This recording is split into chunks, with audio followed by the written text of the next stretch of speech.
मछली खाए के चक्कर में एगो हमारे सुमित्रा सरोवर के जलिया में फंस गए बाज।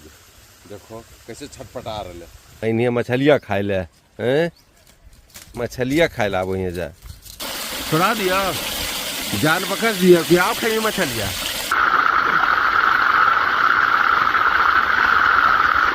डर भी लग रहा है पकड़ ले भी।